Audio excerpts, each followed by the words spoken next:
Yuk, kita sekarang masuk ke analisis kalimat, teman-teman.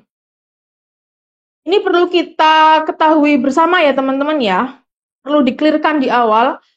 Definisi kalimat itu sendiri ya adalah pernyataan yang minimal mengandung subjek dan predikat. Ya, minimal itu. Ini mau pernyataan itu pendek ataupun panjang, tapi ternyata belum ada subjek ataupun predikat, ya otomatis bukan kalimat. Gitu ya. Ya contoh misalkan, ada Kak siapa? Renovil gitu ya. Kak Renovil. Renovil sedang menyimak materi gitu ya. Renovil ini sebagai subjeknya. Kenapa? Karena kan yang dibahas gitu ya, hal utama yang dibahas di situ. Sedang nyimak atau sedang menyimak itu aktivitasnya artinya predikatnya. Nah, materi ini yang sedang disimak artinya sebagai objek gitu ya yang dikenai tindak. Nah, pernyataan itu sudah masuk kategori kalimat, teman-teman. Gitu ya. Beda sama pernyataan, misal saya punya pernyataan mobil yang berwarna merah gitu. Ya kelihatannya panjangnya mirip-mirip ya, sama kayak pernyataan yang tadi. Tapi pernyataan mobil yang berwarna merah itu belum masuk kalimat. Kenapa? Perhatikan ada kata yang. Ya, yang itu fungsinya untuk memperluas suatu unsur. Itu nggak bisa kita penggal. Artinya dari malam sampai, mobil sampai merah gitu, satu kesatuan yang nggak bisa dipenggal. Otomatis tidak ada unsur subjek maupun predikatnya di situ. Itu ya, itu perlu menjadi dasar di awal dulu. Ya, sekarang kita masuk ke materinya. Yuk, yang pertama akan saya bahas ini silogisme, teman-teman. Nah, silogisme ini biasanya nanti munculnya di mana aja nih?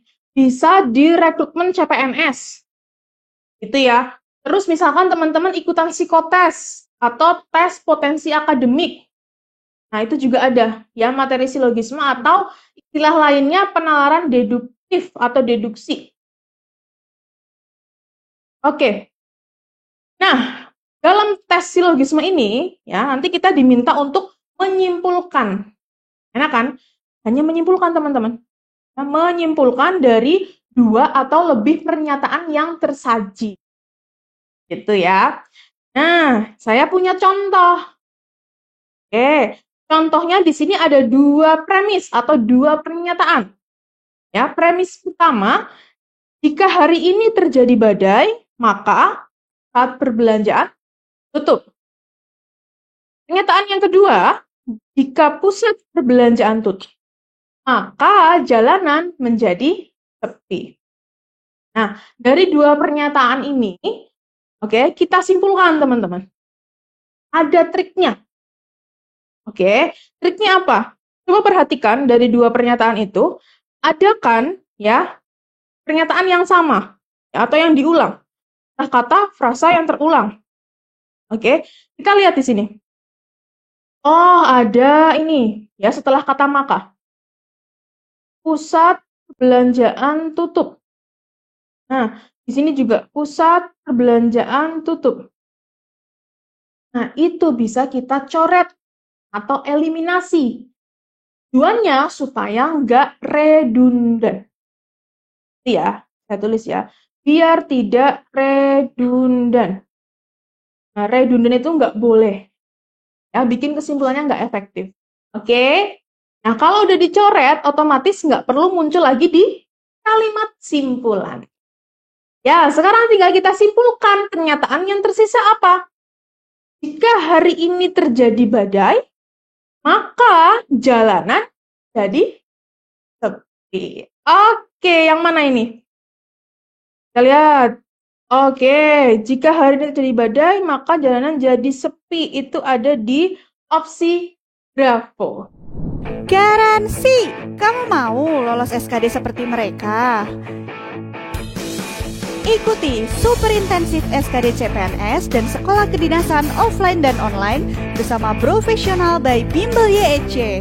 Info lebih lanjut buka di www.profesional.id. Hubungi advisor kami untuk konsultasi dan pendaftaran ya. Sampai jumpa di kelas.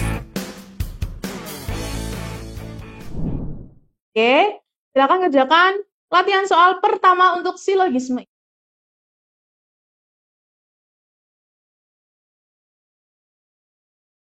Oke, sekarang kita lihat ya ke soalnya. Semua anak adalah murid. Oke, sebagian murid tak suka menghafal. Coba dilihat. Ya, yang sama apa? Ada kata murid. Nah, muridnya saya coret aja. Nah, lanjut. Ada triknya lagi. Lihat di situ ada kata semua, terus ada kata sebagian. Gampangnya gini. Kalau ada salah satu pernyataan yang menyatakan sebagian, ya, otomatis kesimpulannya juga akan sebagian. Jadi langsung kita lihat aja dari opsi jawaban, mana yang ada kata kunci sebagian gitu. Nah, kalau kita lihat ya dari semua opsi kelihatan ya. B sama C, kita lihat. B, sebagian anak tak suka menghafal. Betul, kenapa? Karena yang tersisa ya dari pernyataan di soal itu kan ada kata anak sama ada ini ya frasa tak suka menghafal. Oke, berarti yang ini betul. Nah, kalau yang C, sebagian anak bukan murid. Ingat, muridnya udah kita coret. Ya, kalau udah dicoret, otomatis nggak perlu muncul lagi di kesimpulan. Jadi, jawaban yang paling tepat, yang B. Yang bravo. Garansi, kamu mau lolos SKD seperti mereka? Ikuti Super Intensif SKD CPNS dan Sekolah Kedinasan Offline dan Online bersama Profesional by Bimbel YEC. Info lebih lanjut buka di www.professional.id. Hubungi advisor kami untuk konsultasi dan pendaftaran ya. Sampai jumpa di kelas.